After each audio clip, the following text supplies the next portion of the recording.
Hey, so this week's theme, as far as I'm aware, is dreams, which is actually a theme I recommended, and I'm not sure why I did that now. I think my thought process when I put forward the theme of dreams was that it's so abstract and you can do so much with it that everyone will be able to do something different. But that's kind of my problem now. There's so much I'd love to talk about when it comes to dreams and dreaming and aspirations and that kind of dream. And I haven't really planned this video because often I find videos like this just come better when they're just off the tongue. So I'm just going to try and see what happens. Personally, dreams are a thing I don't have very often. As far as I'm aware, correct me if my science is wrong, you have to reach REM or REM sleep to have full dreams, or dreams at all. And I very rarely reach REM sleep, and that's when you're fully asleep. That's like the sleepiest asleep.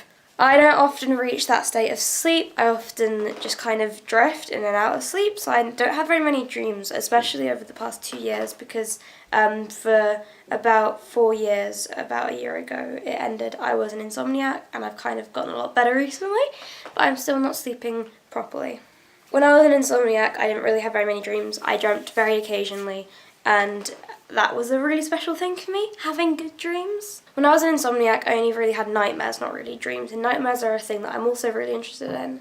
I don't want to talk about nightmares today because that's kind of, nightmares, not exactly positive Monday topics. I'm going to be honest, Monday topics are quite hard to come by because I try to think of things that will keep you guys interested and happy for the rest of your week, and I sometimes struggle. I'm so sorry. The best dream I've had since starting to dream properly again was one I had a couple weeks ago, and it involved me thinking about my move to Paris.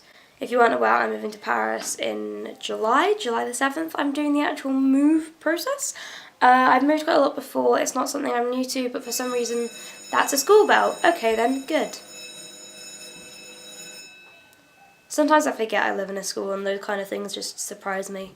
That bell actually tells me I need to be going, so now I have to kind of speed up the end of this video. So yeah, the best dream I've ever had was about me thinking about moving to Paris. I'd moved a lot before. It wasn't exactly surprising that I would be thinking about it, but it was surprising that I'd be thinking about it so much that I'd have a dream about it. Within this dream, I pictured Cal. I think some of you know Cal? Not Calvin, as in other collab members, and my friend Callum. He might be coming to Paris over the summer and I might see him. And I had a dream that I saw him, one of my friends called Aoife, and Flynn, other collab member, all hanging out in Paris. I think what I really liked about the dream was the fact that it is a dream that I can actually aspire to. Those are all people that I can one day try and see, whether it be in Paris or somewhere else. And I see Aoife almost daily, so that's already a thing. I really like dreams that are realistic, and I know that scares a lot of people, and it scares me. Dreams that are really real are terrifying. But they're all so cool because you can think, wow, that could happen. And especially if it's a good dream, that's really comforting. People always say you can't always achieve your dreams, and dreams are often abstract and unrealistic. But I don't think that's true. I think dreams are achievable. Obviously there are some dreams like me standing on Mars with a bucket of popcorn and a cigarette. Those kind of dreams, they're probably not going to happen. Probably. But there are dreams that can happen, like me seeing Cal, Aoife and Flynn at some point, and me moving to Paris and it being amazing, and me dyeing my hair. Those are all things that are possible and things I have had dreams about. Later, loser.